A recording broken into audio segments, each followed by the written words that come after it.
اعوذ باللہ من الشیطان الرجیم بسم اللہ الرحمن الرحیم۔ ہم پناہ مانگتے ہیں اللہ کی دھتکارے ہوئے شیطان سے۔ شروع اللہ کے نام کے ساتھ جو بہت مہربان نہایت رحم کرنے والا ہے۔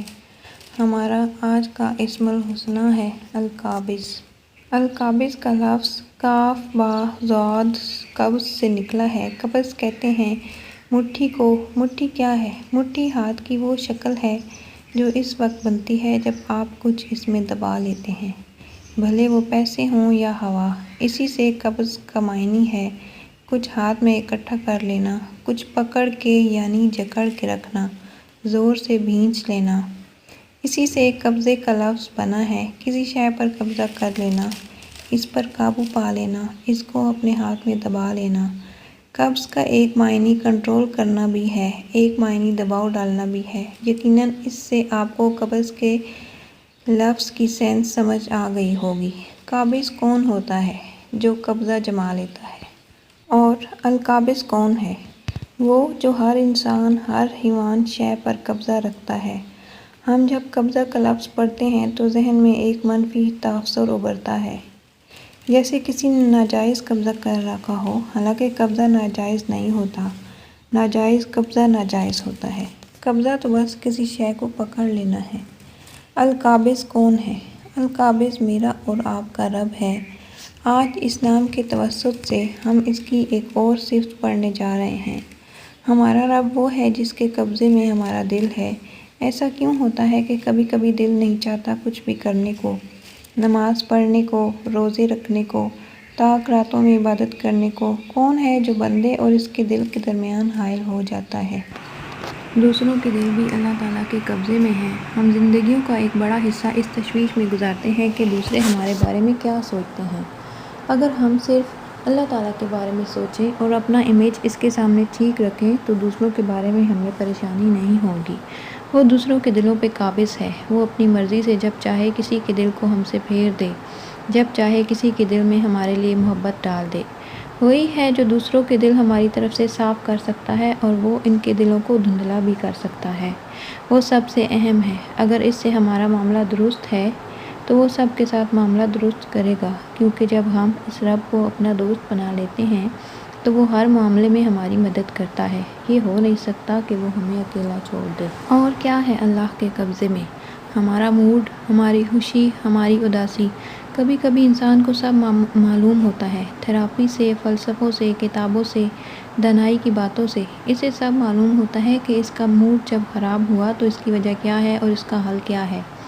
تھیوری میں سب کچھ جاننے کے باوجود انسان ہر دفعہ اپنی اداسی سے لڑ نہیں سکتا۔ ایک جیسا فیز بار بار اس پہ آتا ہے۔ ایسے میں جب کوئی ترکیب کارگر نہ ہو تو بس اپنے رب کو یاد کریں۔ وہ القابض ہے۔ ہمارا موڈ، ہماری خوشی سب اس کے ہاتھ میں ہے۔ وہ اس کو بدل سکتا ہے اور جب آپ اس سے مانگیں گے تو وہ اس کو کیوں نہیں بدلے گا؟ ہمارے حالات بھی اسی کے قبضے میں ہیں۔ ہمارے حصے کے اچھے دن بھی اسی کی مٹھی میں ہیں۔ جب آپ اس سے دل سے دعا مانگیں گے اور اس کے احکامات پہ عمل کریں گے، کیونکہ اللہ کا وعدہ اعمال کے ساتھ ہوتا ہے، اس کے لیے سر کو جھکانا ہوتا ہے، تو وہ کیوں آپ کے حصے کی خوشیاں آپ کو عطا نہیں کرے گا؟ آپ نے صرف ان اچھے دنوں کو کمانا ہے، اپنے عمل سے، اپنی دعا سے، اپنی صاف نیت سے یہ ثابت کرنا ہے کہ آپ اچھے دنوں کے اہل ہیں۔ صرف وہی ہے جو دلوں کو پلٹا بھی سکتا ہے اور دنوں کو بھی۔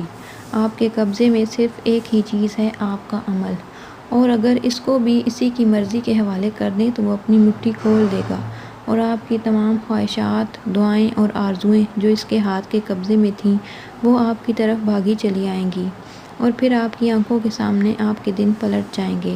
میری دعا ہے کہ اللہ تعالیٰ آپ کے دنوں کو خیر سے پھیر دے اور آپ کو آپ کے حصے کی خوشیاں عطا فرمائے، آمین۔ کیونکہ یہ صرف اسی کے ہاتھ میں ہے، کسی انسان یا شے کے ہاتھ میں نہیں۔ اس کے قبضے میں اور کیا کیا شے ہے؟ ہمارا رزق، وہ جو سب کا مسئلہ ہے۔ آج کا زمانہ ایسا ہے کہ ہر شخص اپنی نعمتوں کا اشتہار لگا کے بیٹھا ہے اور جن کے پاس وہ نعمتیں نہیں وہ آنکھوں میں حسرت لیے دوسروں کی نعمت تک رہے ہیں۔ رزق یا دولت سے خوشی نہیں خریدی جا سکتی، لیکن رزق کا ٹھوس ذریعہ ہونا انسان کو آزاد کر دیتا ہے۔ یہ ہر ایک کو چاہیے، اس کے بارے میں شرمندہ ہونا چھوڑ دیں۔ ہم سب کو مال و دولت کی ضرورت ہے تاکہ ہمیں بہت سے مسئلوں اور فکروں سے آزادی مل سکے اور ہمارا رزق بھی اللہ تعالیٰ کے ہاتھ میں ہے، وہ اپنی مرضی سے اس میں سے عطا کرتا ہے۔